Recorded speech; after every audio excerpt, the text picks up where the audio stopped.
Hello, everyone.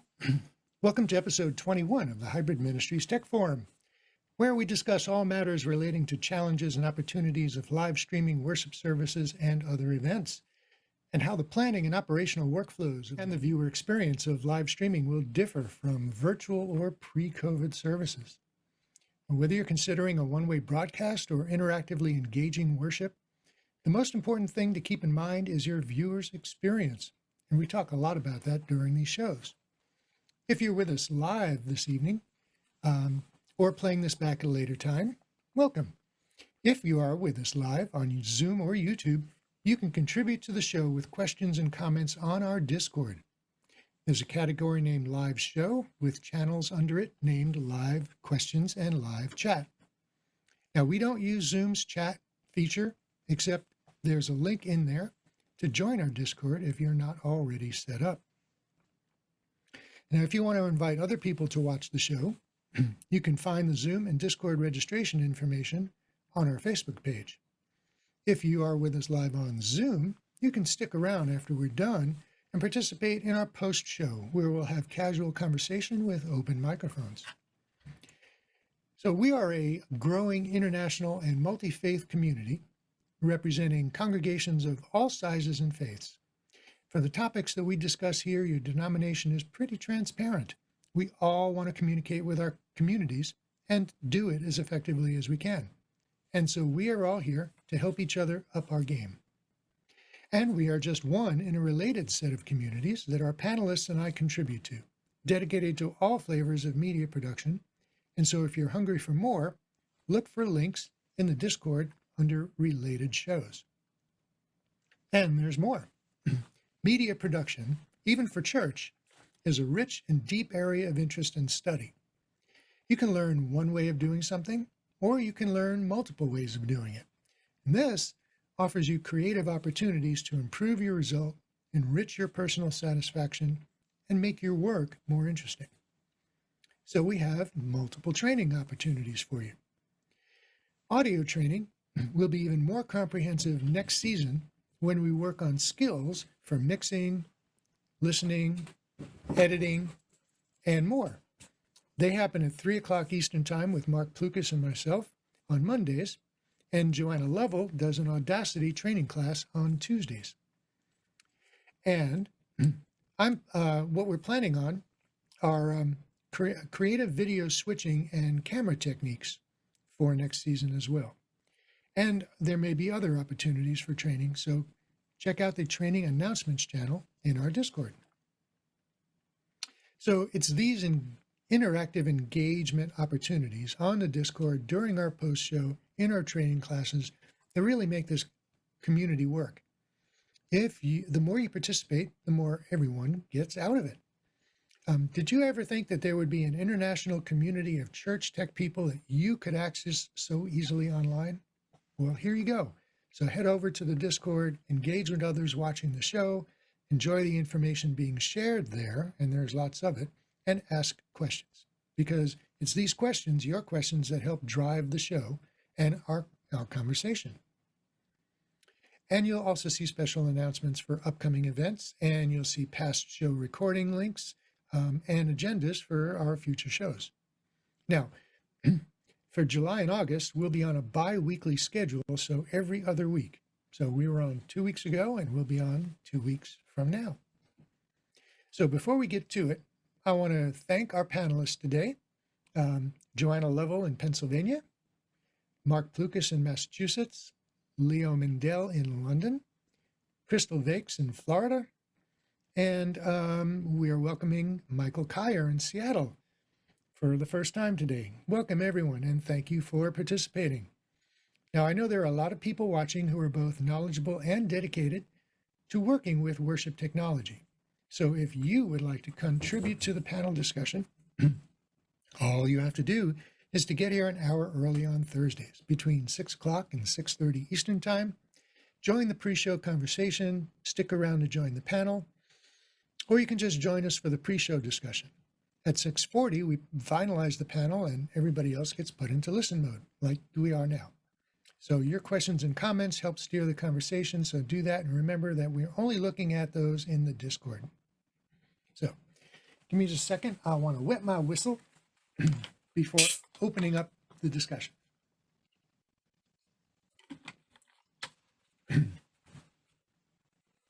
All right.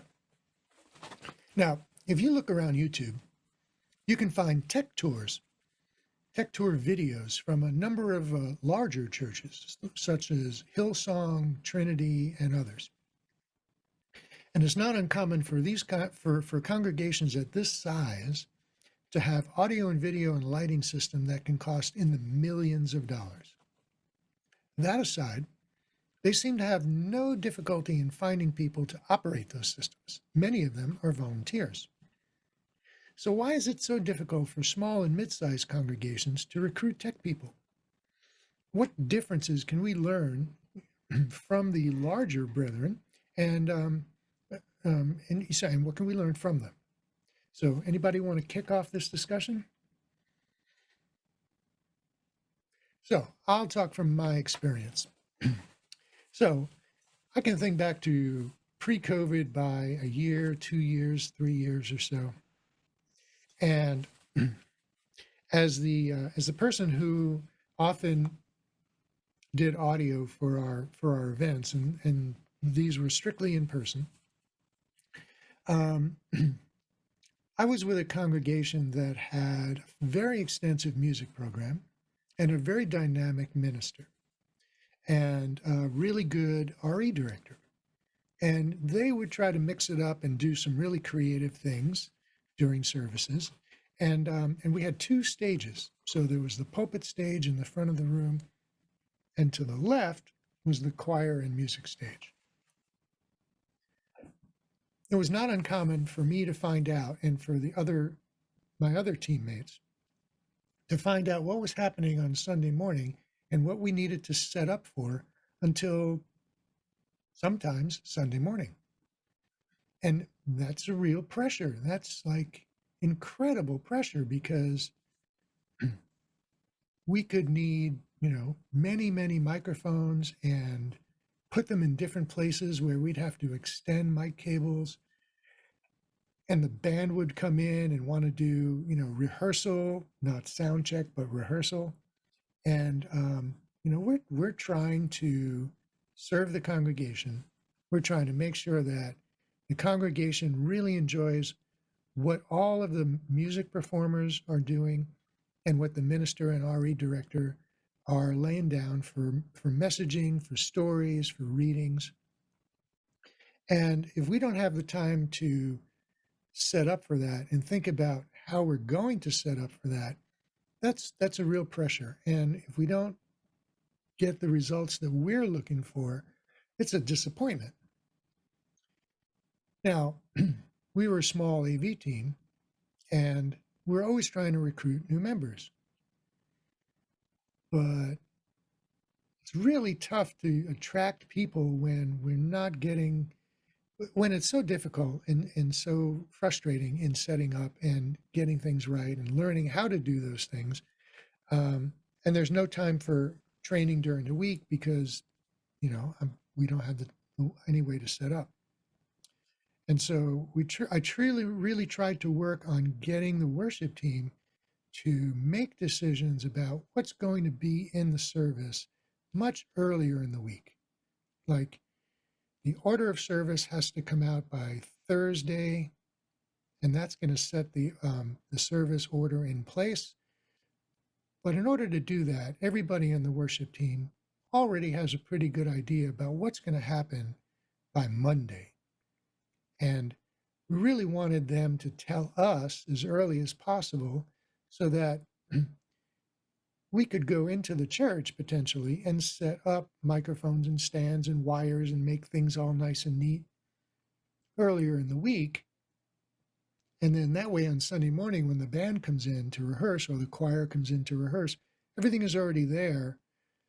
We're not setting up while they're rehearsing, because while they're rehearsing, we want to do a sound check. I need to be at the board. I need to be looking at gain and EQ and compression and getting a good mix and setting up the microphones for the front of the room for the story time and checking out the wireless microphones. And there's a lot to do.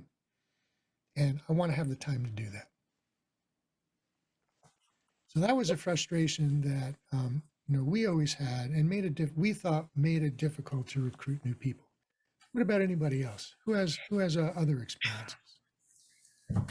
Oh, my perspective from a music director point of view is one that I pretty much would always prepare anyone who was helping that morning if the choir was going to be there. I knew when the choir was going to be there, and I made sure the people that were going to be working also knew the choir was going to be there. However, I also used to do all the AV stuff too.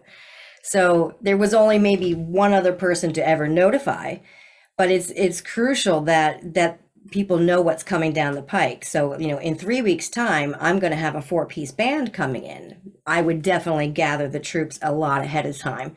And you're right. I think that does feed into people's fear of being in that high pressure situation because they see it happening. So they see the sound person and the AV people kind of rushing around on Sunday morning. I think it's a huge factor. And I think that has to absolutely change. When you say worship team, that doesn't necessarily mean music director. And music is usually one of the bigger parts of the needs for microphones and things like that. So I did try to be more, cognizant of that, but that's because I was the one who was also doing my own AV. I was the one who would show up an extra 45 minutes early to set the mics up where I wanted them to be. But again, I'm a 120 person church, very small church. As teams grow and as congregations grow, they definitely need better planning. Leo? So this comes back to the same thing. If you think about IT and you go back in time, IT was always why do we need IT? Why do we need any of this? And I think particularly in AV, what you used to have is that the only time that the congregation used to comment about the AV is when the sound went wrong. And if the sound didn't go wrong, nobody ever made any comments. And what's you've seen now is, and there was a very interesting podcast I was listening to this, and they're calling it digital curb cuts. So we know about curb cuts, and we know how that since curb cuts have come along, they made a huge difference, not just for the people who needed them, they made a difference for everybody else because suddenly everybody else can use it. So this term digital curb cuts are talking about the ability to turn around and add technology or make changes that enables everybody rather than just disabled people that were where it originally came from. And this is exactly what's happened with us. We are suddenly enabling more people to be able to be involved in the services than we used to be involved in the services. And it's come out almost by accident that we're suddenly being brought in. And so that you see the level of technology in a service increase, not because that technology is better, as in it, but it makes the service better. We don't want the technology to be in front of the service. We want the service to be the most important thing, but we want the technology to enable the minister to be able to deliver their service, deliver their things better. And that's the interesting thing, because as you said earlier, Marty, we're always like we've told everybody, we've put the books out that we wanted, we've listed all of this. Oh, we forgot to tell the guy running the sound desk that we're going to be bringing in another 3 drummers this week that he didn't need to know. Yeah. Well, that's a very interesting perspective. It's, the last show we did, we talked about integrating technology into worship and also about integrating worship into technology with the idea that we want to enable more people to join in worship in a meaningful way. And technology is a tool that we can use to do that. Yeah, Mark. So trying to address the question of why is it so difficult to recruit volunteers to run the AV? Everything that I'm hearing is potentially why it's so difficult to hang on to AV people, but not necessarily keeping you from getting them in the first place, because nobody actually knows the pains we're suffering unless they're actually doing it. They're there well advanced the service to see the stress that's going on. I think what makes it so difficult to find and recruit good AV people is there's just none out there. The industry in general is struggling to find qualified AV people everywhere. Integrators are struggling to find good AV people. The hiring lines are just everyone is looking. On top of that, anybody who is a good AV person is probably already doing it as a full-time job. And the last thing they want to do is spend their entire Sunday doing it again, or spending multiple days a week doing it again for no money. They'd rather be cutting the grass, taking a nap in the hammock, whatever. I think on top of that, so many people see, if it's somebody like me, Jay, you, Leo, if they see people like us doing the work, they're like, well, he's got it handled. There's nothing for me to do. I can't do it as good as they do it. There's any number of excuses I can imagine them finding for not wanting to volunteer. I've got people that are actually qualified AV people in my congregation, and I've trained some, but it's like, yeah, unless it's a bigger event, what is there for me to do? Well, for one thing, you could show up so that I don't have to. But I think that some of the barriers are lack of personnel. The qualified personnel just don't want to do it on their day off, and they don't necessarily see a need for their services. We all know from having done it that the feeling you get from doing AV as a ministry is a really good feeling. And that's why I've been doing it for 20 years in my church. It's a really good feeling to do this, to enable artists, to enable the minister, to enable the RE director. What chance have the recruits that we're aiming at ever had to feel that same satisfaction from the ministry aspect of it? That's just something we're struggling with right now, is how do we actually entice people to jump in and do some of this? Leo made a good point. A lot of the technology is not dumbing things down, but making it easier for people to ramp into it, because the tools are more understandable maybe than they used to be. Things like DSPs, et cetera, are making it easier to just plug and play, or plug in and go, so people have an easier time getting involved at the base level. So we're gonna talk about how we can make the job easier in a bit. So let me ask Michael, do you want to jump in on this? Yeah, I would just, first of all, it's good to be synced up with y'all. I know I've been off for a bit and out in the woods, but the training end of this has been important, brutally important from the beginning. And the retaining people, getting that initial complexity sort of explained is the constant battle. That the qualified techs, are, like you said, overloaded or, already engaged. And so we really have to rely on, very basic user, skill sets to run a very complicated, system, no matter how big we are. So identifying just every single piece of the work that we're doing and keeping it as simple as possible has been, it seems like starting at the beginning, but it's just a consistent thing. Working on from almost a one button perspective when we're trying to explain what we're explaining. But the tracking and the dividing the jobs up and explaining those as best as possible is just crucial to be able to explain a lot of this stuff. And my personal take on it is that there's always been a difference between the screen and then the user's understanding. And with the way everything has gone in the last 16 months, that distance has gotten very clear, and it's a lot bigger than a lot of people thought it was, but it's a lot clearer to people now.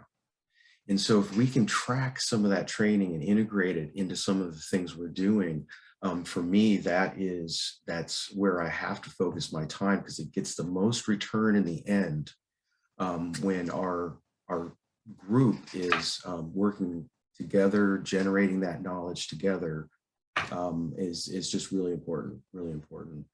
And retention, it comes off of that as well, as far as how well we're communicating what we're learning, and engaging the most hesitant people, that keep them engaged, keep them, give them something small to do. If there's something, anything, monitoring a chat, something small like that can build a skill set, is just gold. I mean, that's just gold. As small and incremental as those things may be, it's just gold. So Here, wrap this yes. cable. Here's how you do it right. Yeah. Yeah. Well, I mean, and that's the thing. I did that. I remember doing that from construction, learning how to coil a cable. And it was, well, it takes an extra second, and it's like, I just want to go. But when you go to do it, it's super fast, because it's not a coiled mess, and it's something, it might be picking up nails, or just keeping an eye on whether the population on your participants list jumps to 300 all of a sudden. Maybe somebody should be watching out for that. That can be just one job. We've got the best one that I've seen yet is we've got our waiting room. We've got one guy on that. He's 6. That up for us on Sunday, and it's a simple job. It's one button, and that's where it's got to start.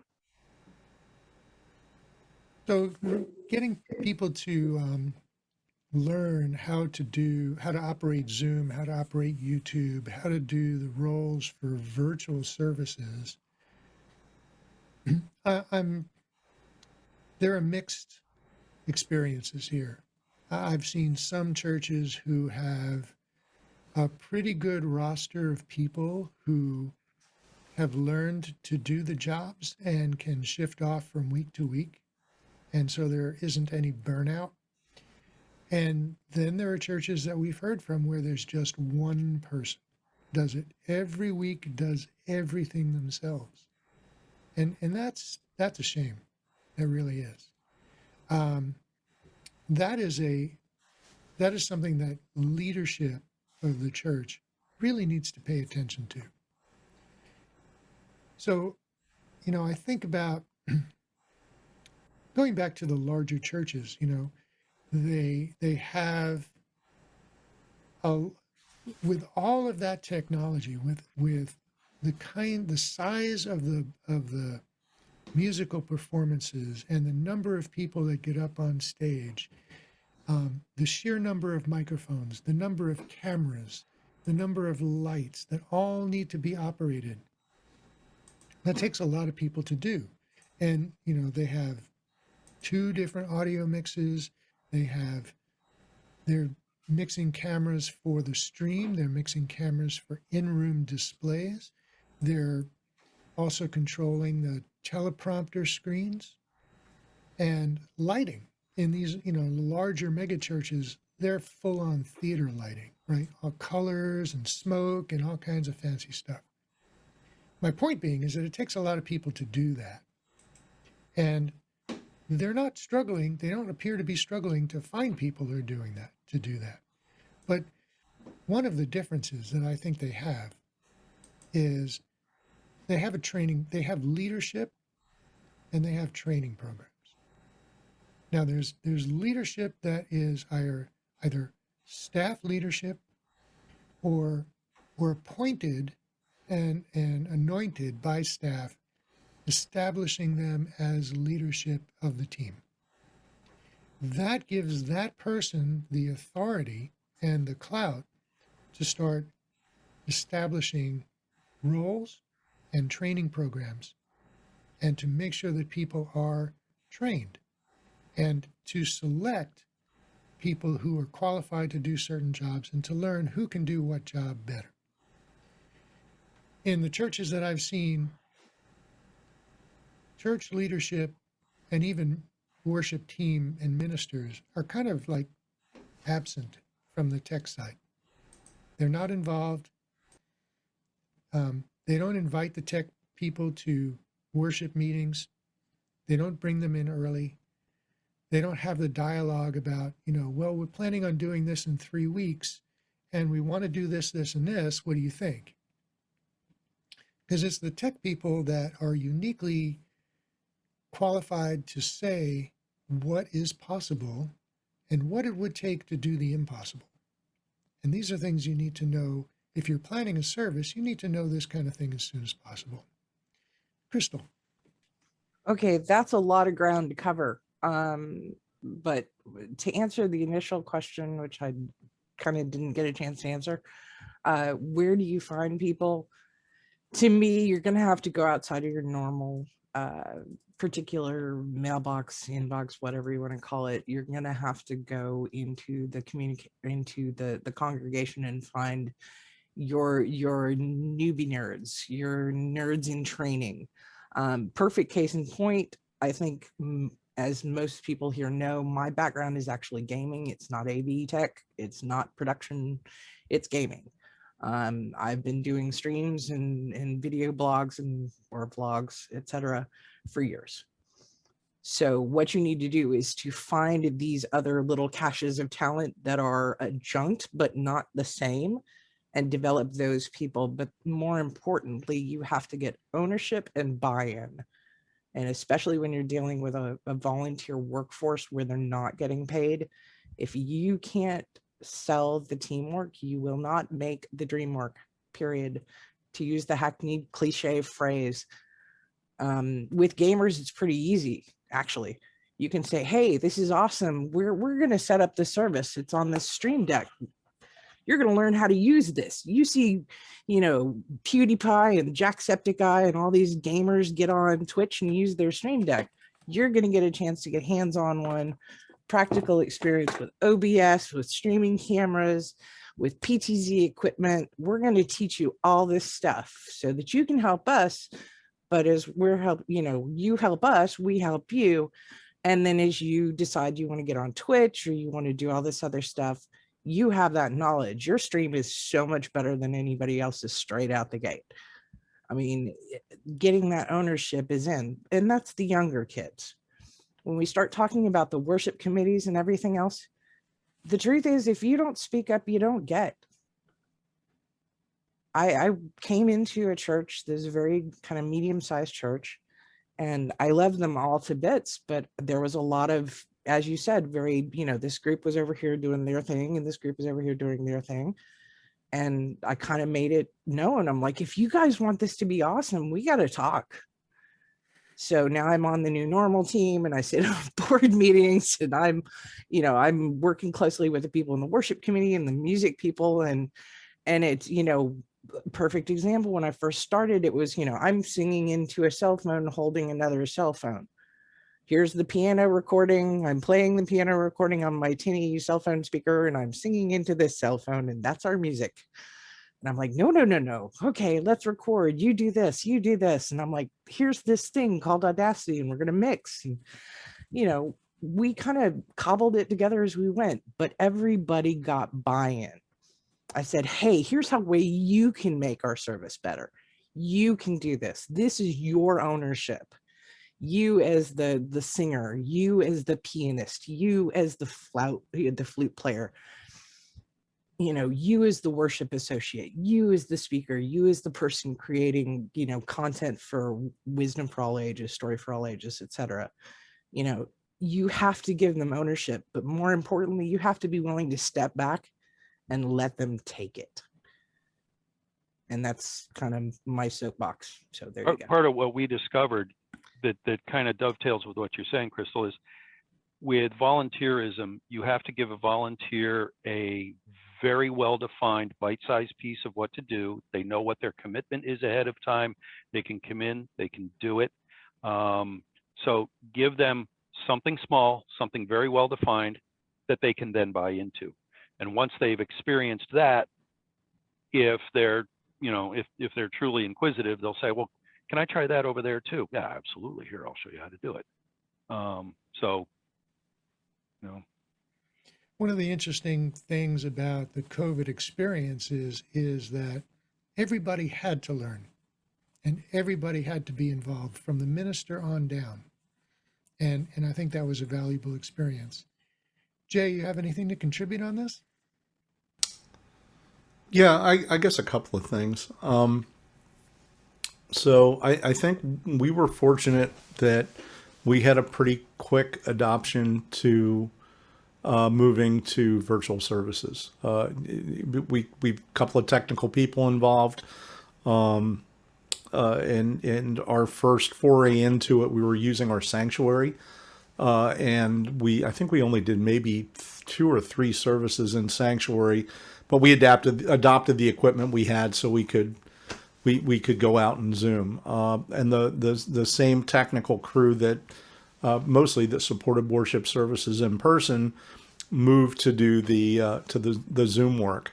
Although we also had some folks that weren't part of the team who had the expertise in the UC communication.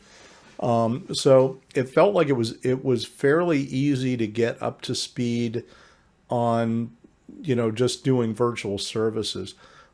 Where we've, I think, always had a problem is people doing the in-person services. We don't, you know, we don't do lighting during our service. There's no lighting system changes for services. We've got like probably most Unitarian sanctuaries, we've got a lot of sunlight coming in. So there's really no need to be elaborate with that. Where we've always had a problem was with audio.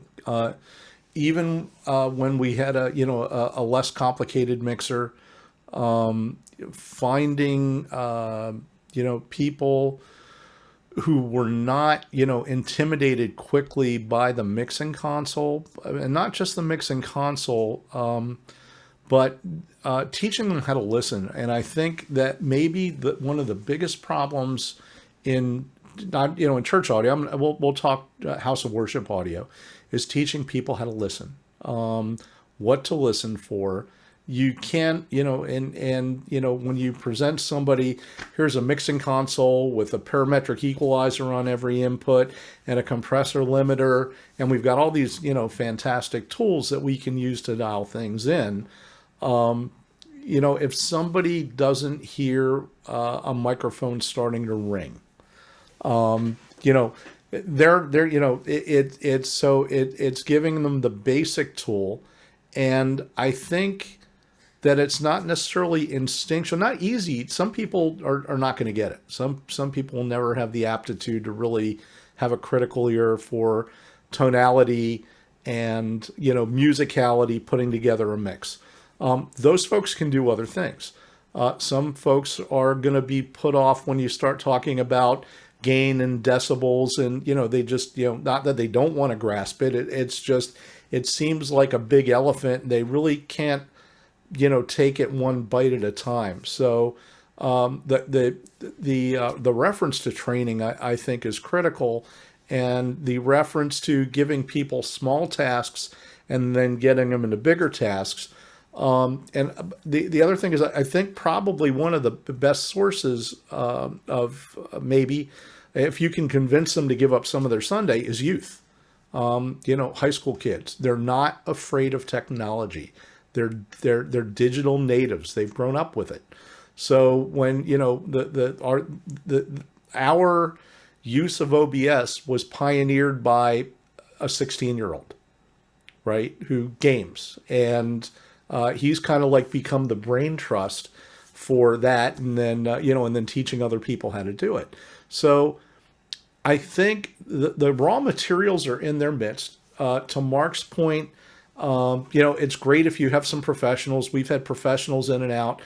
Getting people to give up a Sunday to come in and work, yeah, that can be hard sometimes. I stayed away from hands-on worship because I didn't want the commitment. I was fine if I do coffee houses and I'd maintain things. I'd come in and make sure the system worked and do that kind of maintenance stuff, but I want to be committed to a Monday. So there's a wide variety of maybe stumbling blocks, but building people's confidence that they can do it takes time. It's a commitment, and you never know how long they're going to last. And you don't know that, one big, like emergency won't just put them off from doing it again. I mean, I taught you how to, we taught you how to mix. We listen and do this thing. All of a sudden you have some massive failure and bang, you got to teach people how to cope with that too. Crystal. I was going to say, he brings up an excellent point. One of the most important things you can do as the head of your tech team is to make sure you have redundancies. We've got to make sure that every single person has a backup, because if you fail to plan, you plan to fail. Again, I'm on the trade phrases, but it's true. We just went through this with my church to kind of step back and look at all the jobs up to and including communications director. So that's the people who are handling social media, the people who are just handling the office tasks. We wanted to make sure we had backup for everything that staff covers. So you've got to make sure you build that redundancy into your system, or you're in deep trouble. And if you don't have that redundancy, you've got to get out. That's got to be your number one priority, is to develop that. And if that's a question of, I bribe you with donuts and coffee, because if you come in, you're part of my team, I give you some food. Some people like that. Some people like having that social aspect and being part of that team. And some people want the ownership of the technology. And some people just want to do something for their church. So you got to figure out what motivates people, which again, working with volunteers, everybody's so different. I have some people who are go-getters and they'll do everything. One guy, my church named Carlos, the man is an Energizer bunny. I love him. I say, this needs to be done, and it's done. It was done 2 days ago. But, other people, we have definitely the donuts and coffee crew. So it's all really dependent on who you're dealing with. And again, with the young people, gaming is a big buy-in, especially if you can start using things like, I know some of the people here have discussed Minecraft in terms of doing a Minecraft ministry. Get those kids involved in building the community up, get a Discord going for it, get that community talking, have them in as server moderators so that they can see how that's set up. Get them watching the Zoom. That's how you segue into, babysitting the Zoom chat in case, Zoom bombers show up, and then kind of teach them the admin of Zoom in terms of like switching host or whatever. That's how you buy in. You kind of level up as you go. So that's my thought. You mentioned, and Jay mentioned too, the aspect of community.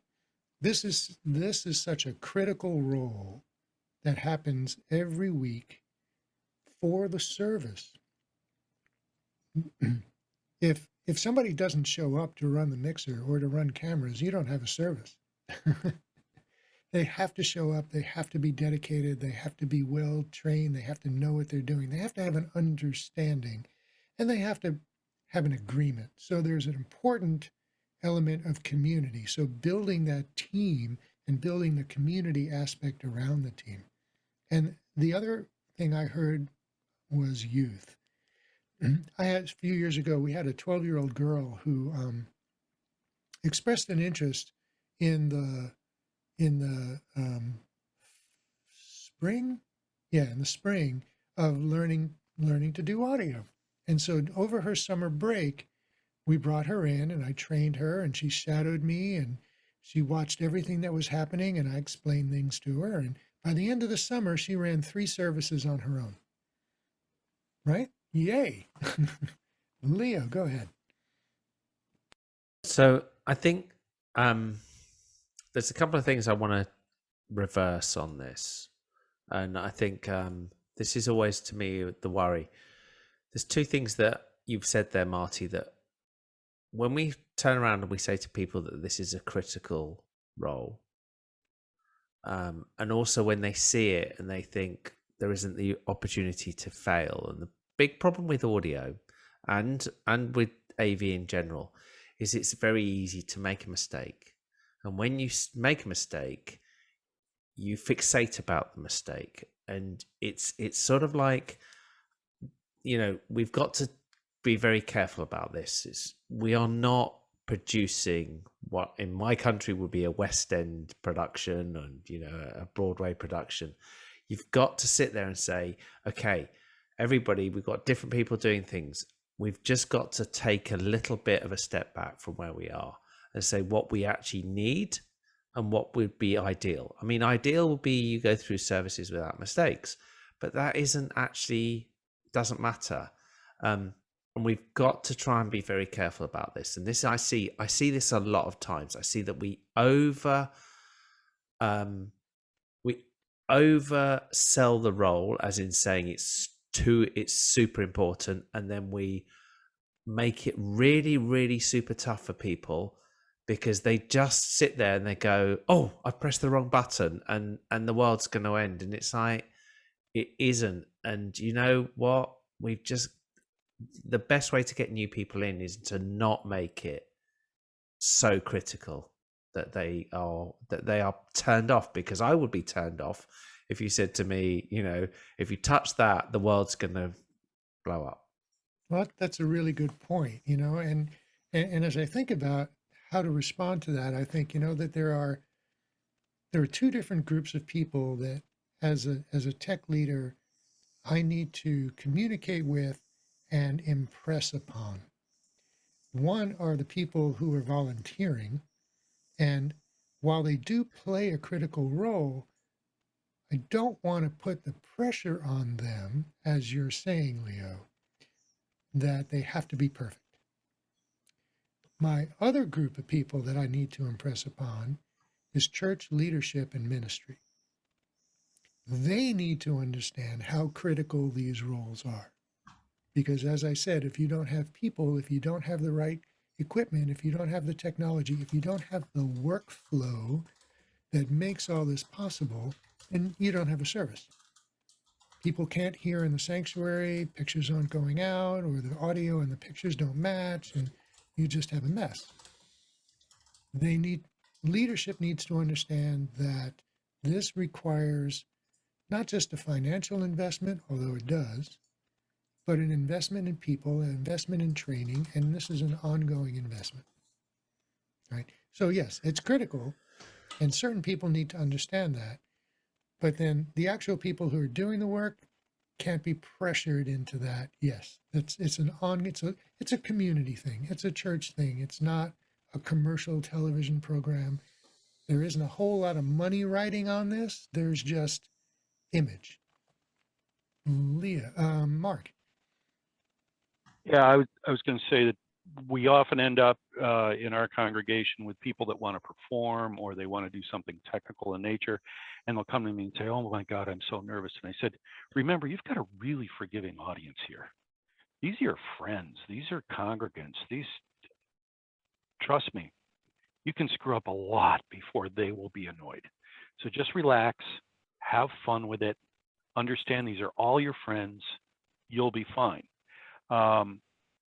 One of the other resources that we recently discovered, I don't know why it took us so long, but in our congregation, we have a lot of closeted musicians. They're out gigging every weekend, and we just don't even know it. And they're out there putting together sound systems, plugging in their mics, plugging in their guitars, playing with the mixes. But for some reason, they're nervous about offering their services at the church. And I think, again, it's that, I've approached a couple of these musicians. So I never see you performing here. And I understand you're pretty good doing a mix. And I say, yeah, but I'm not as good as you guys. It's like, you're every bit as good as us. Come on in, you got to play it down a bit and say, you know what, you are good enough to do this. And, I'll be right here with you. And you've got a friendly audience. And that's actually started getting some of these musicians out of their shells and coming forward and saying, well, maybe I can do this. Great. Crystal. A couple of things. First off, I want to touch on the youth thing. It's not just youth. Carlos is one of our older congregants, and he's amazing. So again, not just youth. The catch is just to look for the people who are excited to help, because you got helpers everywhere, especially in the UU church. UU is like all about help. It's kind of one of your whole tenets. It's help people. I mean, unless I'm missing something, is kind of newbie to this whole UU thing. So just saying. So you kind of stress people. That's a big thing. But number two, with regard to Mark and Leo's excellent points, yeah, you can't make this a panic fest. Because if you stress the whole, oh my God, it has to be perfect. One of my big tenets is called the DFTBA mindset. And it just, don't forget to be awesome. Be as awesome as you can be. Sometimes that's not going to be quite as awesome. Sometimes it's going to be perfectly awesome. Just be as awesome as you got that day. Show up, be awesome. Period. I taught with our worship associates, like when I first came in with Creative Commons and we were looking for material, they get really stressed out. They'd be like, I don't know how to read this stuff. I don't understand it. Slowly but surely, I kind of gave them the buy-in. I'm like, here's how you do this. Here's how you find this. Now most of them find their own stuff. So when it's time to set up a service, they're like, here's a Creative Commons song. Here's a Creative Commons video. That took time, but never say to them, we got to do this 100% right. We're going to mess up. They're going to mess up. The stream's going to mess up. The internet's going to, a shark's going to bite the cable. If it was easy to do, everybody would be doing it. But on the other hand, so gamers are doing it. Yeah. Gamers are doing it. The other thing I find that's really helpful is after every service, after every event, whatever, celebrate your successes. Let the team know. You did an awesome job. Hey, that screw up with the mic feedback, you caught it. Good for you. Nice job. Let people know they're doing as good a job as they can, and you appreciate the work that they did, and celebrate, together celebrate the successes you have. And for that matter, help kind of downplay the down parts, like the parts that you kind of go, okay, that wasn't quite so awesome, but it was really funny. You got to admit that was funny. So don't make it like this is where leadership comes in. Somebody who is established as the leader, who has and is supported by the church to be a leader. Okay. It's their role as a leader, as a team leader, to make sure the team is fed, make sure the team has what they need psychologically, emotionally, supportively, educationally. That's part of the team leader's role. Let's go to some questions, shall we? They're stacking up, so I think we have some good ones here. Jay had his hand up for a moment there, though. You did? Okay. No. Well, I just want to take on. There are a couple of themes here that are, the forgiveness part. We do make mistakes, and people shouldn't be too hard on themselves. But I also want to point out, yes, you should let people know when they do well. You should let people know when they don't. You don't, if somebody doesn't take you aside and say, hey, you did a good job, but I just want to mention, whether it was, something that got away, missing an entrance, or somebody comes up to the mic and they're talking for some amount of time before the mic comes on. Part of leadership, of encouragement is also, teaching people how to do things better as they go. So you can't just let people do their thing. I think criticism, it obviously, it always needs to be constructive. It always needs to be, I think empathetic. We want to teach people how to do better. And we should always want to have really high standards to say, you don't have to, we're not West End, Broadway, whatever. You're right. However, we should approach, doing technical worship with the same level of intent, the same level of attention that we do, people do for other things in their lives. So, no, we're not, we don't have a paying audience of 10 million people watching that, and we're worried about, going off air or something. But everybody needs to, I think that's part of it, should have that same esprit de corps of, we want to do the best job we can, and we want to help each other constructively and pay attention, when somebody needs to pick up a new skill or just something that needs some work during a service. Also, the role of leadership is to keep people on track. Leo, I'm sorry, I want to get to some of these questions. JLo, do you want to read some of them for us? Well, the one that really is apropos at this time is Peg's question about should AV be a staff position? And I think what we might all be agreeing on is that there's certainly a role for a leadership AV position, right? Someone that can control an entire crew, someone that can organize a crew, someone that can delegate the small duties to that crew and get a crew up and running. So I think that's a great idea. That would be the AV staff position that I would vote for, to have somebody who can do that leadership, because it takes time. So you said it yourself, Marty, you trained somebody across the whole summer and you trained them to listen, right? That just takes time. And nobody has a performance that's completely spot on. You miss the mic mute every once in a while. Everyone does. But to bring that crew up and understand that there's a learning curve, and to have, I think, so I would answer Peg's question with a giant yes. AV could be a staff position and it should be valued as a staff position, but in that leadership role. So I just answered her question. Shall I ask another one? Let's get Crystal in on it. Go ahead. Yeah, just really quickly with regard to my church, we actually have both a volunteer and a staff position. I was recently brought on as director of tech services, so I am a full staff member now. Yes. Woohoo! Yeah. But the main thing is that we have a division of our tech. Rob is our director of the technical committee. So he is the volunteer committee and he is the head of that. And they oversee the hardware, the wiring, the boards, like a lot of the purchases of the AV equipment, camera, stuff like that. I deal with production, internet stuff, software, etc. I also deal with a lot more of the data security, archival, blah, blah, blah end of things. And I do training in soft skills. So there is divisions depending on how your church is set up. You may also want to opt for both. So both is good. Both is good. I think both is good. One of the advantages that a staff person has is that they have dedicated hours and that they're going to be reliable because they're getting paid to do this. And they're there, for as many hours as they are contracted for.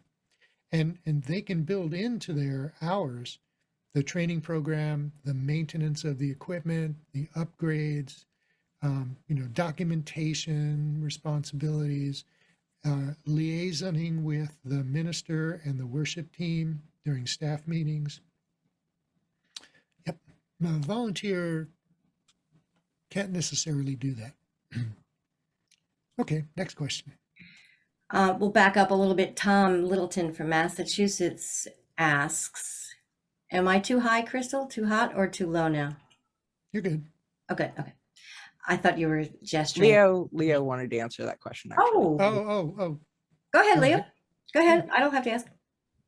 So the only thing, what I would add on, and I think Crystal has come up with some very good points on how to structure this. As I mentioned before, we are following the track that was the IT department or the IT element was seen 35 years ago as an irrelevance, and then it became really important. And now that you have people that are staffing it, funnily enough, in a lot of the cases where I'm involved with synagogues, the person who looks after the IT has actually now had their portfolio expanded to also include the sound, or at least to get the technical side of it. Is it connected? Because as we've talked in other sessions, a lot of sound or pictures, cameras, etc., will go over the network. So there is a lot of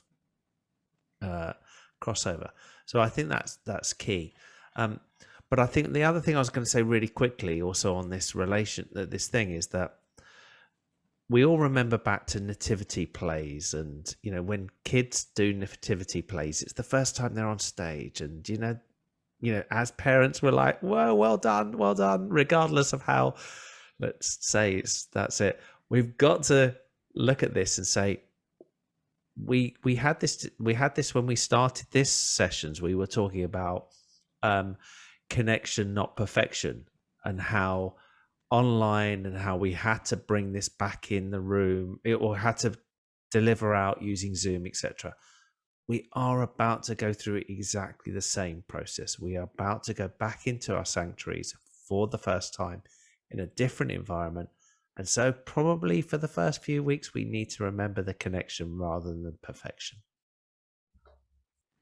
Thank you. Thank you. Michael, do you have anything to add from your perspective? Just real quick, I just wanted to make note of how this comes right back around to ministry. We're talking support, group learning, all of these different things that it loops right back around to that. And I think that whereas we've talked about it being, it used to be looked at as an irrelevancy, or, we laugh at the geeks, that type of thing, that now it's a ministry in and of itself that helps support all of this other stuff. And so for me to see that is just, that's the way I look at it. And so that's really something I just add, is that to see how that kind of loops right back around to the connection that we have with each other, and it doesn't make a difference about the perfection. And we've got that in our tech intro every week. It's right there up front. We say, look, this is what it is. We'll see you at the end. That's kind of the way it goes. So. All right, Well, thank you. What is your tech intro, Michael? What do you mean? Do you have a slide that comes up and says, here's all the people that we're helping? Yeah, we have a couple of tech slides at the beginning of service, just a real quick about, the Zoom. Closed captions is a good one to have a thing up there for. And then the other one, I can't even remember what the other one is right now. It changes once in a while. But then we have our tech come on and do a quick little run through of some of the different points, the tech, where things are at. And it's then an introduction of, it's about, connection, not perfection. And I know somewhere where that came from, where I first heard it, but I've been, it's been bouncing around now for quite a while, because that's exactly the truth, so yeah, that's. So you're making a point of actually making your technical staff visible to the congregation. So it's building an appreciation of the people who are doing the work. Yes. I like that idea. I do too. Yeah. I think I'm going to steal it. And that comes from, if it also comes from the pulpit, directly from the minister's mouth, that's a big plus as well. Yeah. Great, thank you. Okay, want to move on to the next question? I see Jay waving. Oh, sorry. I have a question that because that just kind of prompted one. Has anybody ever done or considered creating a video just kind of like highlighting the technical roles? Hi, I'm Crystal. I'm going to we want to run you through what we do on a Sunday with regard to putting images out, or, creating content. Hi, I'm Leo. I want to talk to you about camera work, and maybe creating something to introduce little slices of what we do as a prompt for people to maybe volunteer. Hey, this is what we do. So that at least you might inspire people to ask, hey, that was pretty cool what you did on the video. I'm interested now. Could you show me? Yeah, I want to jump in real quick on that one. I just lost it.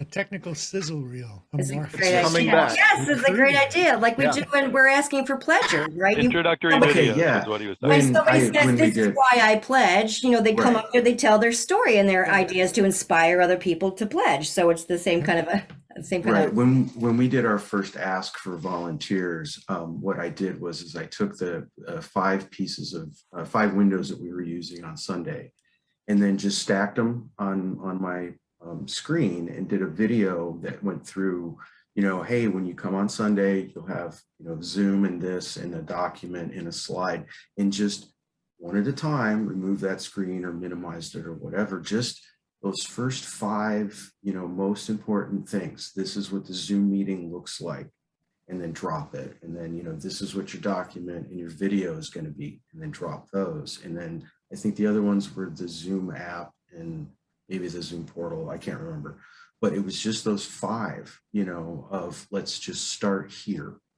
and we'll put YouTube off to the side for a sec.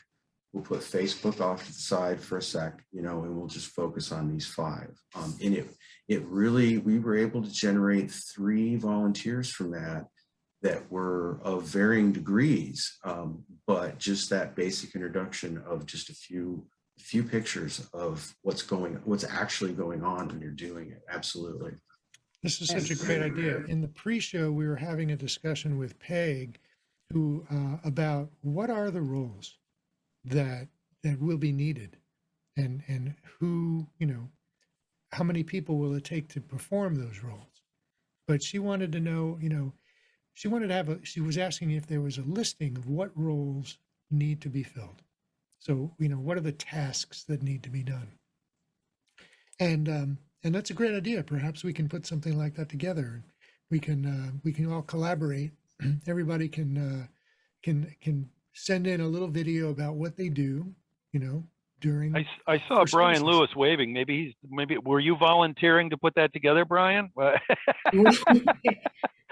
We have a lot of content creators on the panel too, so that would be great. Yeah, send them in. Send them in. That's great. I think it's a great idea. Oh, honey, none of you want to see the mothership. Wait till I move to my new place. All right, so I just want to say this. We've got a lot of questions that we want to get to, and we have like a whole other related topic to get to too. So let's try and step up the pace, because I do want to pay attention to the questions. So there's this one from Tom. Yep. His question is it better to set up in-house training eventually instead of relying on your AV integrator?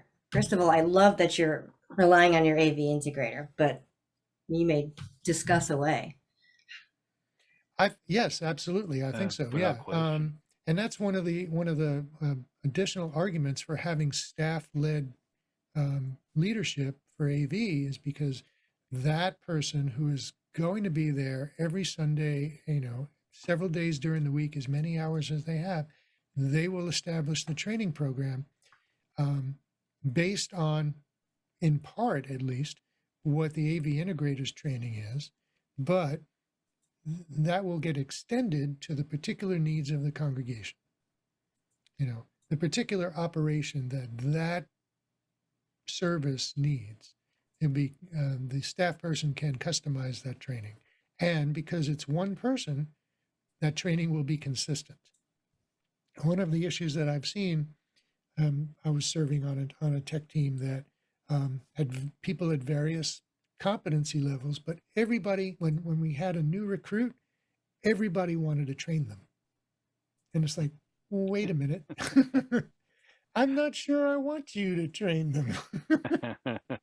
So the answer is both. You want the training that comes from your AV integrator, and then you want that training to be passed down correctly and not play telephone. It's way more than that, though, I think, J-Lo, in that the AV integrator is great for, here's what I installed for you, here's how it works, here's the nuts and bolts of it, here's the various pieces, but they don't know your house. They don't run it every week. They don't know the people that are getting on the stage. They don't know what works in that room on a weekly basis. So I think the AV integrator is going to give you some training in how to put it, you know, here's what we put together for you, and here's where you plug it in. But after that, they're kind of useless. It's really the staff in the room that are going to be owning it and maintaining it and all of that. And when they, you know, if they know what their limits are, when to pick up the phone and call the AV integrator in to fix something, modify something, etc., or if they just plain missed, where did you say you installed that? Where's that outlet actually placed? But the AV integrator, if for no other reason, they don't want to be involved. Once the job's closed out and the check has been written, they really don't want to be Unless you involved. hired them for your services. Of as well. course, of course. That's a whole different thing. Sure. Yeah, Leo? Yeah, that's exactly, as the AV integrator for, I think we've done 8 different synagogues. We don't want to be there every week. And what's more interesting, I find, is I go back, they've all got very similar equipment, but you go back and they're all using it completely differently. And that's the best thing, is that they are using it in a completely different way, and there's a different vibe in each one. And it's like someone says, so which is the right one? It's like, there isn't a right in any of this. It's the one with the blue tape on it. Yeah, it's however you like to do it. It's however you like to do it, and make it your thing. And as Mark is saying, the more that you own that relationship, or you make it part of how your service works, and the more that you make it how your congregation like it, then it's great. But sometimes you do need to bring the person back in just to say, this isn't working, or we've realized that we are going to have to revisit most sanctuaries at least once a year, just to rebalance the mics and re-sort out the speakers, etc., because you leave it for too long. And I think it was either Mark or Jay were explaining, there's listening, like I can listen to, and there's critical listening and understanding what it sounds like and making sure it sounds perfect, because everybody plays with the knobs and the buttons, and before it's all gone off. And when there's too many cooks in the kitchen, you know what can happen. I had a local Hindu temple. Any big event, they hired me to come in to do the event, with the understanding that part of the contract with me for that day or that weekend was teaching their staff what it was I was doing as I was doing it, handing them tasks bit by bit. And after about 4 or 5 gigs, they didn't need me anymore, because their staff had actually gotten really good at knowing how to lay out the mics, how to do the mix, how to attach reverb and compression and all that stuff. And they got very successful at it. But they paid me many thousands of dollars to keep coming in and training their staff during real live gigs. Every church, every congregation, every synagogue, every is different. It's not going to be the same in any 2 places, even within the same denomination. That said, there are some common skills to be learned, like how to listen to performers and how to make the sound system sound transparent, or how to get a certain kind of effect. But one of the leadership roles in each house is consistency. One of the things we want to try and avoid is that from team member to team member, a disagreement about what it should sound like, how loud it should be, right? You want to have consistency. You want to establish what this congregation wants as a sound level, in terms of volume, what the music should sound like. And part of that is also going to depend on the room and the capabilities of the system. But establishing consistency from one team person to the next team person and how they conduct the service is important. Can we get Crystal, and then we'll move on? Okay, really quick. With regard to this, I would say, honestly, as much as I'm raw trained from within, bring somebody on AV and then have them train whoever and then disseminate training. The truth is if you don't have somebody to train, then you've got more money to throw at it than you know what to do with it, hire an AV trainer to train you, full stop. If that's what your budget is and you just don't have the people, do it. Don't feel bad about doing it, but at the same time, develop this stuff so that down the road you can teach other people.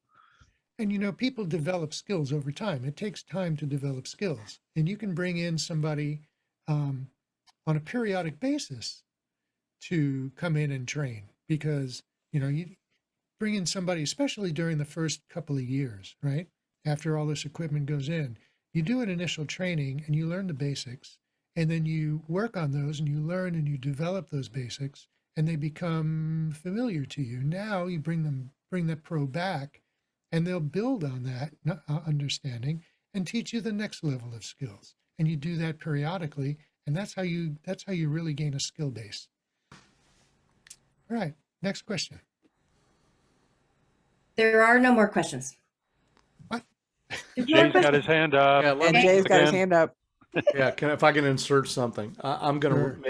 gonna make a suggestion that maybe a thing you could do is every now and then bring a professional to come in, watch your service, and sit down with you afterward and just, hey, here are the thing. Here's what I saw. Here's where maybe you could improve things. Here are things you're doing really well, and just get a third party overview of how you might be able to level up your production. I'm available in New England. And I'm doing training all the time. I And got I'm the usually- Northeast. I'm So usually really- on Discord. So Okay, so I'm seeing a lot of comments in the Yeah, question there's a section, lot of which there's a means I lot of thought they were- comments. There's not a lot of questions though anymore. We can shift to the next thing if you want. Unless All right. Crystal has something to say. Crystal. Okay. Crystal? Kristen? the only one that really jumps out at me is the whole the deadlines. Yeah. Deadlines are great. So that's and where we're going next. Oh, there you Cool. go. There you go. That's where we're going next. Awesome. So what is it? So how can we make this whole process easier? How can we make it less stressful for everybody? How can we make sure everybody has the information that they need to feel comfortable and under less pressure on Sundays? So for virtual services where certain elements are pre-recorded, like music videos are pre-recorded. There may be things like the story for all ages, story time may be pre-recorded. And in some cases, the entire service is pre-recorded and then edited together before Sunday. And so a schedule of deadlines has to be established. In order to play a video, pre-recorded video, you have to have that video.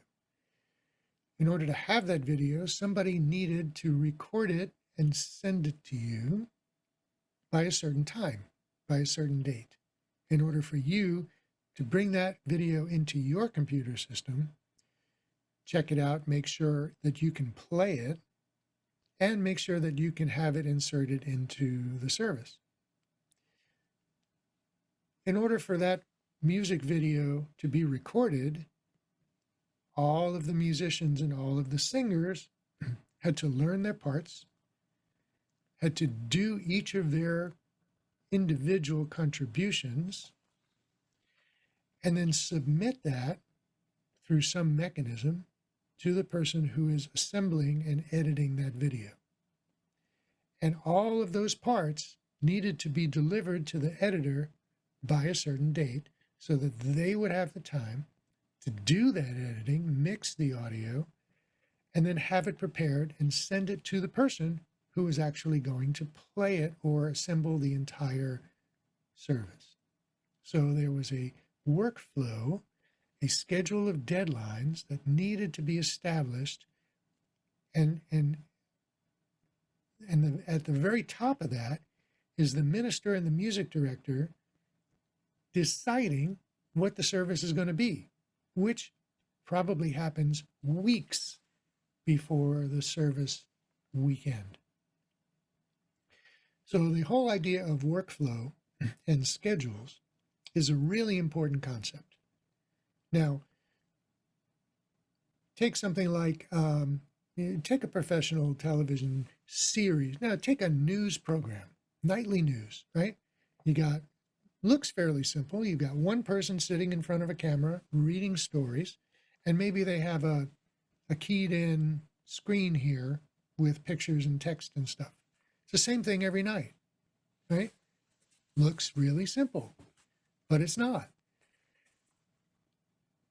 That production team is in constant discussion and constant development of that program days and days and days before the program actually airs. Because there's many people sitting in the control room, you know. Um, there's the continuity director, there's the talent director, there's the producer, there's the technical director, there's the camera switcher, there's the audio mixer, there's a person who is speaking to the talents in earphone, there's people who are scheduling guests and making sure that the guests are arrive on time on screen and get their audio and their video checked. There's a lot of people in the control room working on these shows, and everybody needs to know before the show starts exactly what they're doing, when they're doing it, and who's doing what. It's because it all has to come together in one unified event. So that's on the professional side, on the television side. But what's so dissimilar about that when we're doing a church service? There's a bunch of elements. There are a bunch of people who appear on camera. They have to be heard, they have to be seen, and there are tech people who are supporting this program. So how can we make this all work better? So we talk about work. Go ahead. I just jump in. For me, the first thing is cloud storage. Is get into that concept of Google Drive, of whatever it is where we've got synchronous. You can get on the same document in the same place all week long.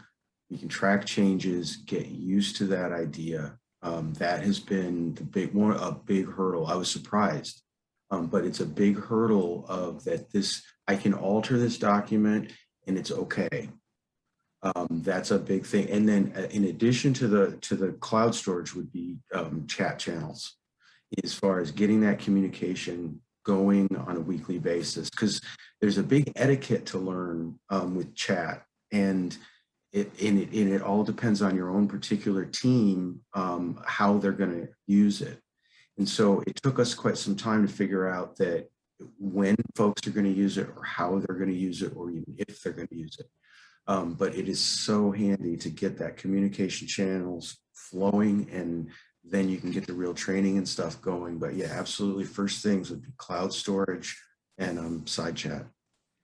Cloud documents, schedules, spreadsheets, everybody can see them on the team. Everybody has access to them any time of the day or night, and they're always up to date.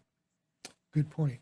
And what you're calling chat, I call back channel communications. It's private communications between the tech team.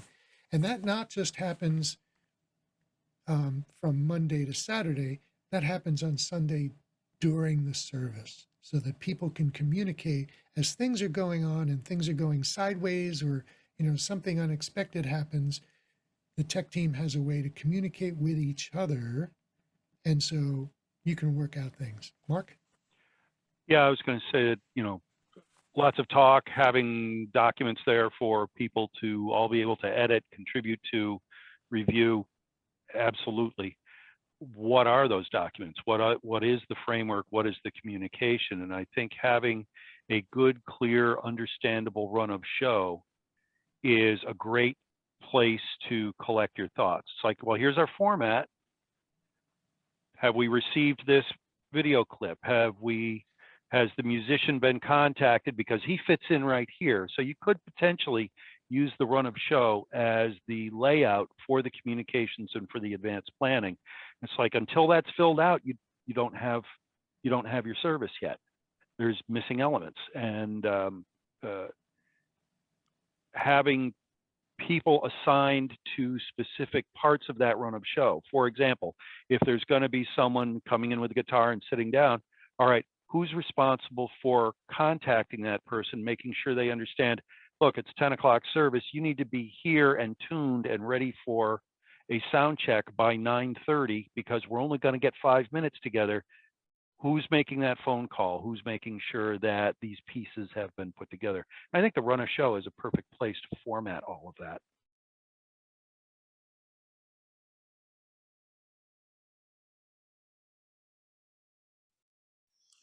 You're on mute, Marty. Sorry, Leo, then Crystal. We didn't know which order you were going to pick us in. So taking those points, as we said, the run a show, and what Michael said, which is critical, and I will say this to everybody: you will need to change to do this. Is to put your run a show has to either be in Google Sheets, or if you don't want to use Google Sheets, if you want to use the Microsoft equivalent, you can. But there is a reason why it needs to be a sheet and not a. I'm just going to share my screen just to show you. I've just picked one at random, and I'm going to show you why it needs to be a sheet. So this is a playbook here. Where's the right one? Sorry, there we go. Right, and the reason why I always say it needs to be a sheet is because you have the sheet that you've got of the schedule, and we've got the clip time, so we can actually change a clip time. And we can, if I change that clip time, so it's now going to be it's now going to be 5 minutes. The whole sheets will, I need to put in a 0 there. The whole sheets will update all the way through, so we know the clip times will run through. But you also have all the assets in one place. You have other things that we're going to discussing, how we're going to do it. We also have where we're streaming to. Everything is in one place. If you sit there and you do it in a Google, people start going, "Oh, I'm going to do it in a Word document." It's like, no, don't put it in a Word document. I had an event last week. It was 25 pages in a Word document, and we were able to change 25 pages into 4 sheets. Leo, can I have that link, please? What, of mine? I like what you have there, and I want to play with it. Yeah, I can give you that, because we give this out each time we start with a customer. We say, here it is, because then once they start realizing they can do it, and what I then do is I'm going live. It's just for me. I'll color code things, and then I will color out everything where we are up to at a certain point, so I can go. I don't have to look at that bit anymore, because I know roughly where I am. I very rarely color code all the way to the bottom, as in I don't color them down, but I do color that. So that's the first thing that's super critical. And then the second thing, that again, touching on both points that Michael said, getting that Google Drive to drop things into, or whichever one. I don't care if you want to use Dropbox. I'm not sort of claiming here. It's just the days of saying, some of us will remember, right, we're in the production meeting. Are you on the red copy, or are you on the yellow copy of the stuff, or which ones are we? I left mine at home. Yeah, we can't work on this. We can't, and it just takes that level off. Those were my first 2 points. Yeah, absolutely. And so I was just putting up a spreadsheet that I'm working on right now. If you can spotlight this. It has a couple of columns. So just to point out, and Leo's document had some of these same columns. There's the start time for each element. There's the duration, so how long it lasts, and the camera view. So the information here will change to camera numbers. Right now it says the person who's going to appear on camera, because we don't know exactly where they're going to be, so I can't assign camera numbers yet. What sound source is going to be mixed in or heard? The graphics or video slide or video clip, so playback, is here. So what is going to appear on screen for this particular event? There's going to be a slide here. There's going to be a slide here. There's going to be a piano, person at the pulpit. There's going to be somebody playing the piano, and there's the role that this person is playing, which might change from week to week. And so, for consistency's sake, we're putting in the name of their role, and then the person who's filling that role for that week, and then what they're actually going to be doing, right? So the start time for each event, so 9:45 is a start, it lasts for 5 minutes. The next event is 9:50. In some cases, there are multiple things that happen at the same time. So we'll see there are 3 events here that happen at 10 o'clock. And so they have no duration because they're all happening at the same time. And then this will continue to get filled out as we know how long each of these events will take. We'll fill this out, or maybe not. In this case, the timing of each event is not critical. It will go as long as it goes, and the timing is not critical, but there'll be an end time, a target end time. Now we have in the Discord, there is a channel called workflow/software. And in there, there's a category rather named workflow/software. And under that is a channel called run of show forms. And if you scroll up to the top of that, or near the top of that, you'll see some examples of these spreadsheets like Leo and I are just showing. And all of that looks like an awful lot of work for one Sunday service, but just remember that in many, many cases, it's all very formulaic. You're just changing a few things each week to put in the specifics. But, for us, it's like there's the prelude, there's then, the ringing of the gong, there's, it all just does the same thing week after week. It only gets dicey when it's something special is happening, the Christmas pageant or whatever it may be. But once you've done it a time or two, it becomes really easy to fill that out.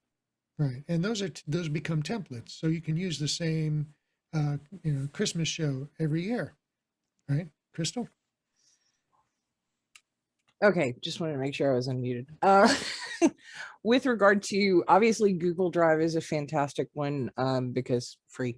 Microsoft has a cost. I was going to throw out also Notion is another really good one, notion.so, as far as project planning, and FreedCamp, which if you use Basecamp, FreedCamp is just the free version, but these are great places where you can upload files and have all the project management. The other thing that's really nice about FreedCamp is if you set it up right, you can actually have people emailing in. So when you get those people who are on your team who are like, no, I'm going to do this in email, fine.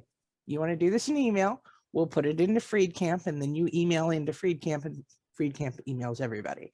And all of the files live in the same place, and all the organization lives in the same place, so that everybody looking at it can go to that same place. Is that FREED? EDCAMP. Okay. .com or? I believe it's .com. Cool. Thank you. Let me double check. That's right. FreedCamp. Cool. Yeah, now, freedcamp.com. So what we just showed is known as the run of show. It's like a glorified, expanded order of service, right? It lists everything that's going to happen, but that's just one of the documents that can be established. Another one of the documents that can be established is an overall schedule that establishes when things have to be done before the service, because the run of show is for during the service. So you can say, music selection has to be done by a certain number of days before the service. Any pre-recorded material needs to be finished and submitted so many days before the service. And that can snowball up the hill until it reaches, the minister and the music director for determining what the theme of that Sunday is going to be, what the sermon topic is going to be, so that music selection can be made, et cetera, down the line. Another document that can be made, and particularly for when there's live music being performed, or live events, or live segments of the service that are going to involve multiple people, is what is the song that's going to be played? Who are the players and what are they playing? Where are the leads the lead breaks, so I know who I need to have the camera on for a lead, right? So that instead of being reactive with my camera shots, like I know what is coming up and what I have to do, and I can pre-program my cameras, my pan, tilt, zoom cameras with scenes and presets that I can have the camera on the guitar player before their lead starts, so that I can then just fade into them and I get all of that performance instead of just the last 5 seconds, because that's how long it took me to get the camera there being reactive. Mark. Daisy chain or tailgating on both you and Leo. The company I work for, we do almost everything that has to do with collaborative efforts within Google Sheets, because you can see each other typing. Even our kickoff meetings with our clientele, we have them all come into the same project notes document. They see us filling out the information. Not only is the information we're gathering for the job in there, but there are whole sheets that are nothing but, here's how we operate. This is, you know, you're going to give us a purchase order, then you're going to do this, then you're going to do this. Here's what your techs need to know about how we operate. All of the conventions, the rules, the schedules, all of that stuff can be in the collection of sheets. So it's always a single document that has everything you need in it, including how you want to operate and what the understandings are. You can, for that matter, you know, when things are due, you can just make it another column beside that item, you know, prelude, music clip due by this date, you know, special music, this musician needs to be contacted by this date. It can all go in the sheets and remain in a single repository rather than making it complicated. Leo. Yeah, and I think Mark's touched on something that's really key on this. We always do them as individual tabs in the sheet in there, so that the sheet itself that anybody's looking at is not too complex. And this is really key. When you have these documents and you end up with something that is running into pages upon pages, I really like to see a run of a service on one screen that I can look at. Even if I don't go into super detail, because if I go into super detail of everything, I just find people are lost, because the most important thing is you're not actually trying to read that event. You know, when I run, so if I'm calling an event, so when I by that I'm talking about sitting there, not necessarily a service, because it's very rare to call a service. That's the minister's going to call the service.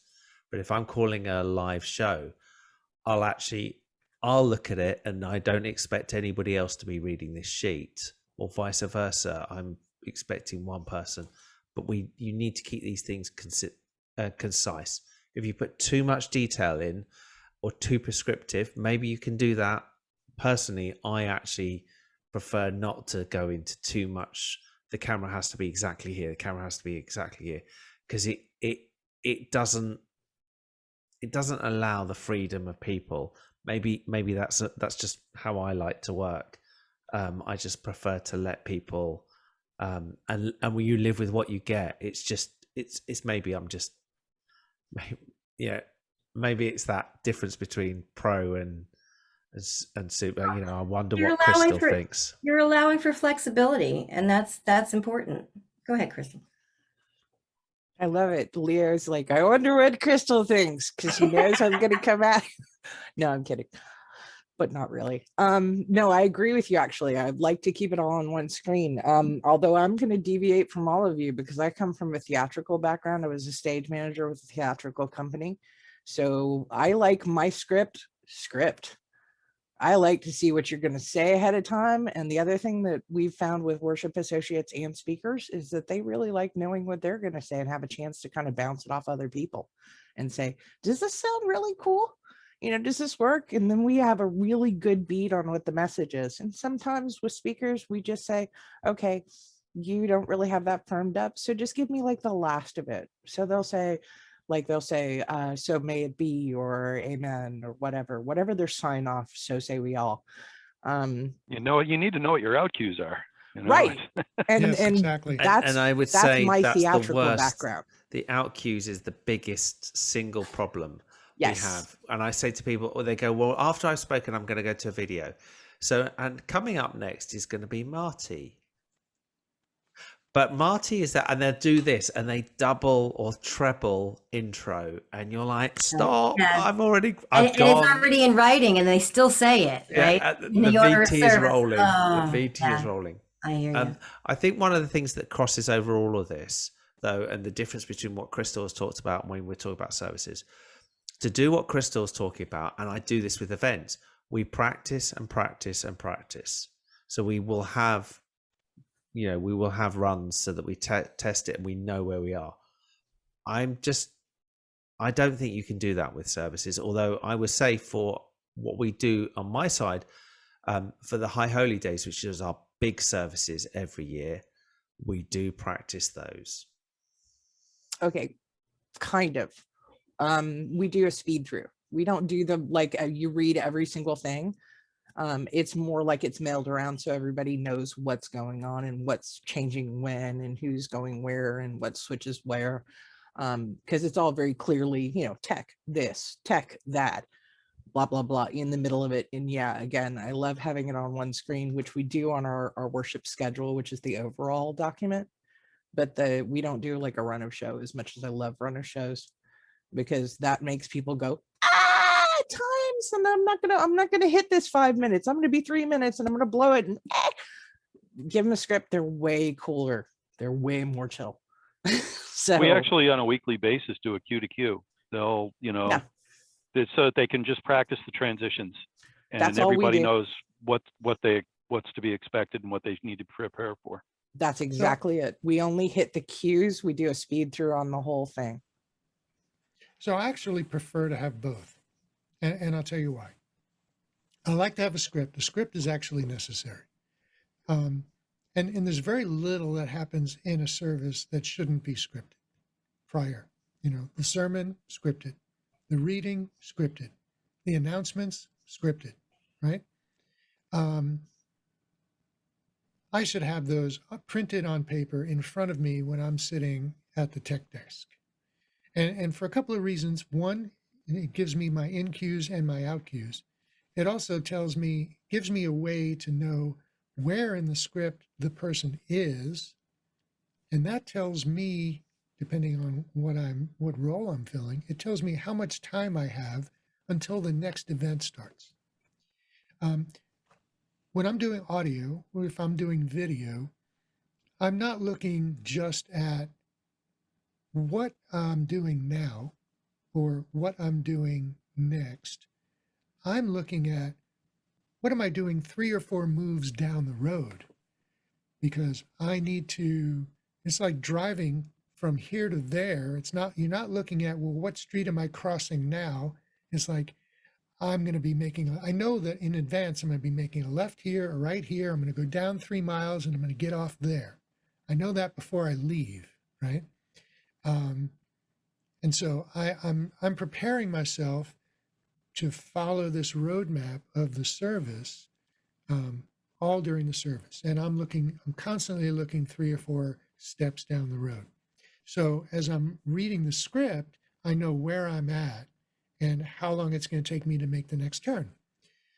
But when I'm actually doing things, the script, which can be 10 pages long, can be a burden to look through and find out where I'm going, like the next 2 moves. That's where the run of show comes in, because everything is very concise and I can see how long this segment is going to be.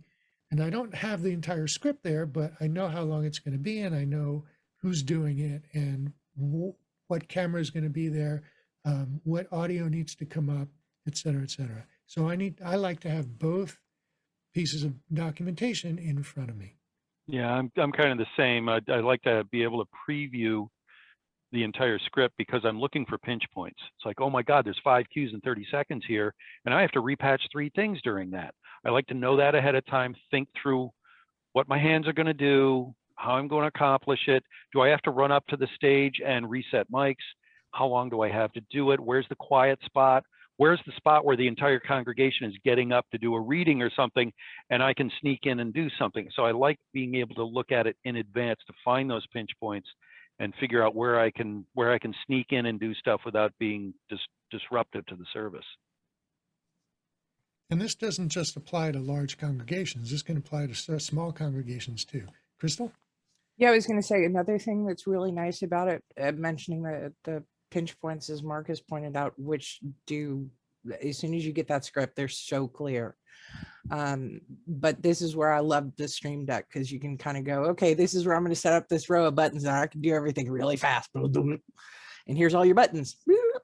And all those transitions are done, and that's out of my way, and I'm done. We're golden. So having that ahead of time really helps you program your service properly. I think it's really crucial.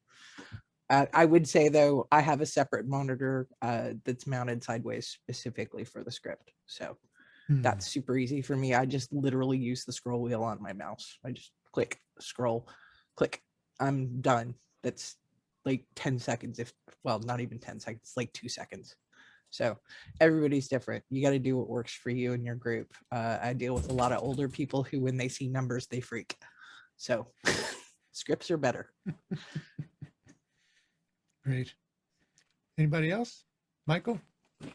Scripts have worked real good for us because they're of our size. It's a way to keep everybody together.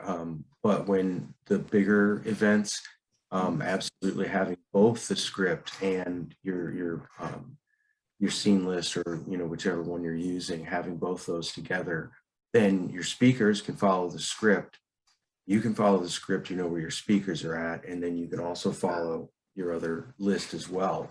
And not everybody needs to have that integration between those two documents, but I think ultimately that main person has both of those things and is watching the speakers on the one end with the script, is watching the text on the other end, and is doing that balancing act. And so I vote is for both. Keep it simple with the script, and then add the bigger one for us type of folks. Gentle reminder that we are now 15 minutes past the 90-minute run of show. Time to open the microphones at some point soon. Yes. In case we have questions or comments or thoughts, because there's always more knowledge to pick up. So I'm seeing comments in the chat channel. Is there anything here that we want to address before we close out? I think, why does it have to be a local person for training? Is it possible to get Crystal or Mark by a live stream to do training and walk through a setup? Absolutely. All of us here on the panel are, are available at some point. Maybe some people are more or less available at times, depending on when you want to do it. But yes, absolutely. We're available to help. We can do that through Zoom. We can do that on the Discord. We have, the Discord has voice and video channels that we can do a show, a call very like this with multiple people. Some ministers are still writing sermons on Saturday night. Yes, I'm aware of that. That's got to change. Or just make sure. That's not really, if they want to polish things up, that's one thing. But here's another, something that we haven't touched on is what is being shown on the screens in the sanctuary, right? And what is being shown, what slides are being shown. That material needs to be given to the tech team for them to load into the computers so that they can be projected or shown on the screens and streamed outside. And there may be visual material that you want to show only in the sanctuary, and some material you want to show only on the stream. Mm-hmm. And all of that needs to be worked out well in advance. Leo?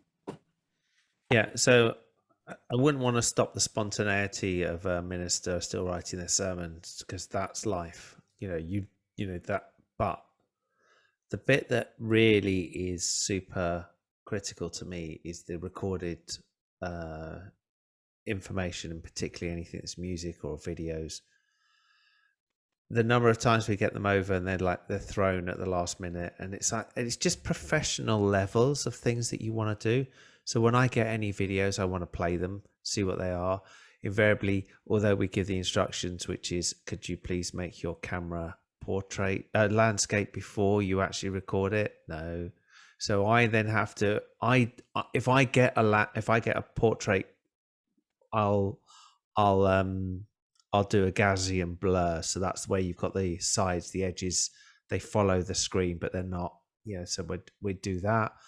And the sound levels on every single thing, I run every single video through to EQ the sound to -3. I do all of my videos at. It doesn't take very long, but it does take more than 30 seconds.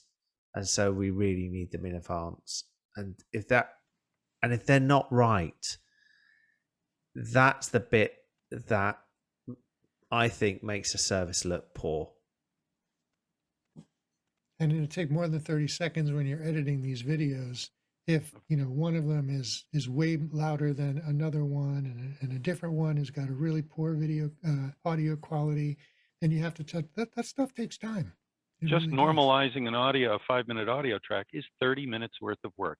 You have to receive it, you have to transfer it, you have to load it in, you have to normalize it, you have to save it, you have to put it where it's going to live.